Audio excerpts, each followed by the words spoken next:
Dance of ലഹരി പരിശോധനയ്ക്കിടെ ഓടി രക്ഷപ്പെട്ട നടൻ ഷൈൻ ടോം ചാക്കോയെ ചോദ്യം ചെയ്യാൻ ഒരുങ്ങി പോലീസ്. ഹാജരാകാൻ ആവശ്യപ്പെട്ട നടൻ ഇന്നു തന്നെ നോട്ടീസ് നൽകും. ഹോട്ടലിലെ പരിശോധനയ്ക്കിടെ പോലീസിനെ വെട്ടിച്ച് കടന്നതെന്തിനെന്ന് ഷൈൻ ടോം ചാക്കോ വിശദീകരിക്കണം. ആവശ്യമെങ്കിൽ താരത്തെ രാസപരിശോധനയ്ക്കും വിധേയനാക്കും. ഷൈൻ ടോം ചാക്കോക്കെതിരെ പരാതിയും കേസുമില്ല. എങ്കിലും ലഹരി പരിശോധനയ്ക്കിടെ ഓടിക്കളഞ്ഞ നടന്റെ നീക്കത്തിൽ പോലീസ് ദുരൂഹത സംശയിക്കുന്നുണ്ട്. ഈ പശ്ചാത്തലത്തിലാണ് നോട്ടീസ് നൽകി വിളിച്ചുവരുത്തി ചോദ്യം ചെയ്യാൻ തീരുമാനിച്ചിരിക്കുന്നത്. ഒരാഴ്ചക്കുള്ളിൽ ഷൈൻ ടോം ചാക്കോ പോലീസിന് മുൻപിൽ ഹാജരാവണം. നഗരത്തിലെ പ്രധാന ലഹരി വിൽപ്പനക്കാരനെ തേടിയാണ് പോലീസ് ഷൈൻ ടോം ചാക്കോയുടെ ഹോട്ടൽ മുറിയിൽ പരിശോധനയ്ക്കെത്തിയത്. നമ്മൾ വേറൊരു ട്രക്ക് ഡീലറെ അന്വേഷിച്ച് പോയതാണ്.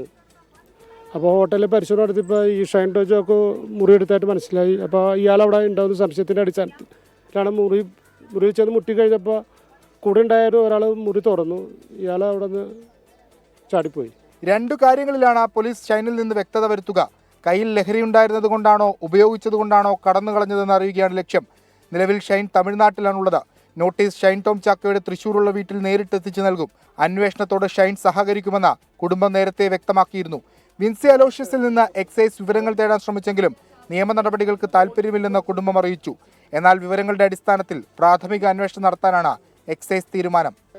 അഭിമുഖങ്ങളിൽ വന്നിരുന്ന അഴകുഴമ്പൻ സംസാരം നടത്തുന്ന ഷൈൻ ടോം ചാക്കോയുടെ സ്ഥിരം നമ്പറൊന്നും പോലീസിന് മുൻപിൽ വിലപ്പോകില്ല.